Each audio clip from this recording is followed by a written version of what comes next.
દિલ્હી અને મુંબઈ એક્સપ્રેસવે પર નર્મદા નદી ઉપર ભારતનું પ્રથમ 8 લેન ધરાવતો એક્સ્ટ્રા ડોઝ રિવર બ્રિજ શરૂ થયો છે.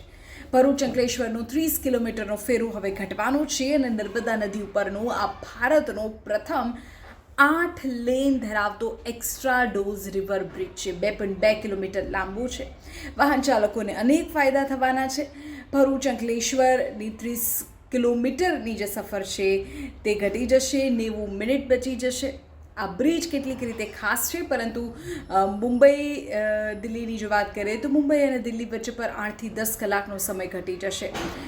ભૂકંપ અને પૂરનો સામનો કરી શકે એ પ્રકારે આ બ્રિજ બનાવવામાં આવ્યો છે. કેટલીક ખાસિયતો વિશે જો વાત કરીએ તો આ બ્રિજ એક્સ્ટ્રા ડોઝ ટેકનોલોજી પર આધારિત છે, જે કેબલ સ્ટેડ બ્રિજ અને ગર્ડર બ્રિજનું મિશ્રણ છે. આ ટેકનોલોજીને કારણે નદીમાં ઓછા થાંભલાની એટલે કે પિલર્સની જરૂર પડે છે, જેથી નદીના પ્રવાહમાં અડચણ પણ ઓછી આવે છે. અને આ બ્રિજના નિર્માણમાં અંદાજે 32,000 મેટ્રિક ટન સ્ટીલ વપરાયું છે.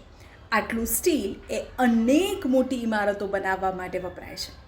આ બ્રિજને એવી રીતે ડિઝાઇન કરવામાં આવ્યો છે કે તે ભારે ભૂકંપ અને નર્મદા નદીમાં આવતા ભયાનક પૂરની થપાટોને પણ આરામથી સહન કરી શકે.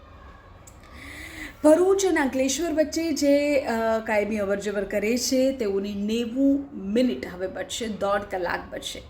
જીઆઈડીસીને, સ્થાનિક ઉદ્યોગોને પણ મોટા ફાયદા થશે.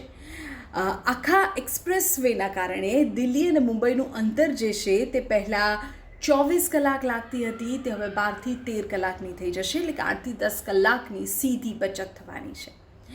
ઈંધણની પણ બચત થશે. અંતર અને સમય ઘટશે, જેના કારણે દર વર્ષે કરોડો લીટર ઈંધણની બચત થશે. અંતે તે પર્યાવરણ માટે પણ સારું છે.